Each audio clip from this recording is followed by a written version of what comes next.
Part 4. Without himself suspecting it, the mayor of Montreuil-sur-Mer had a certain celebrity. For 7 years, the reputation of his virtue had been extending throughout Bas Boulonnais. It had finally crossed the boundaries of the little county, and had spread into the 2 or 3 little neighbouring departments. The judge of the royal court of Douai, who was holding this term of the assize at Arras, was familiar, as well as everybody else, with this name so profoundly and so universally honoured.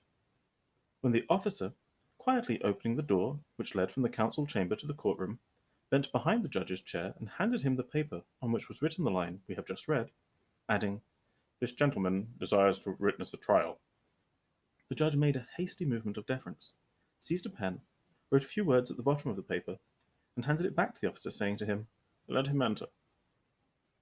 The unhappy man, whose history we are relating, had remained near the door of the hall, in the same place and the same attitude as when the officer left him. He heard, through his thoughts, someone saying to him, "Will monsieur do me the honour to follow me?" It was the same officer who had turned his back upon him the minute before, and who now bowed to the earth before him. The officer at the same time handed him the paper. He unfolded it, and, as he happened to be near the lamp, he could read. The judge of the Court of Assize presents his respects to Monsieur Madeleine. He crushed the paper in his hands, as if those few words had left some strange and bitter taste behind. He followed the officer. In a few minutes he found himself alone, in a kind of panelled cabinet, of a severe appearance, lighted by 2 wax candles, placed on a table covered with a green cloth. The last words of the officer who had left him still rang in his ear. "Monsieur, you are now in the council chamber. You have but to turn the brass knob of the door, and you will find yourself in the courtroom behind the judge's chair."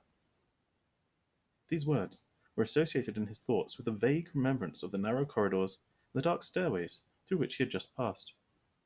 At one moment he made, with a kind of authority united to rebellion, that indescribable gesture which so well says, "Well, who is there to compel me?"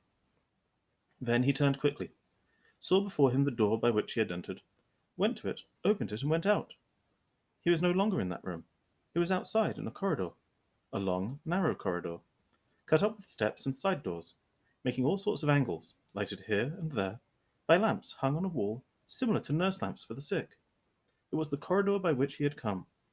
He drew breath and listened. No sound behind him, no sound before him. He ran as if he were pursued. When he had doubled several of the turns of this passage, he listened again. There was still the same silence and the same shadow about him. He was out of breath. He tottered. He leaned against the wall. The stone was cold. The sweat was icy upon his forehead. He roused himself with a shudder. Then and there, alone, standing in that obscurity, trembling with cold and, perhaps, with something else, he reflected.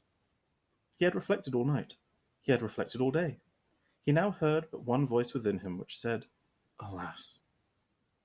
A quarter of an hour thus rolled away. Finally he bowed his head, sighed with anguish, let his arms fall, and retraced his steps. He walked slowly, and as if overwhelmed. It seemed as if he had been caught in his flight and brought back. He entered the council chamber again.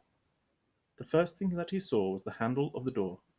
That handle, round and of polished brass, shone out before him like an ominous star.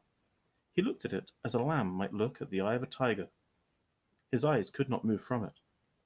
From time to time he took another step toward the door. Had he listened, he would have heard a kind of confused murmur, the noise of the neighbouring hall, but he did not listen, and he did not hear. Suddenly, without himself knowing how, he found himself near the door.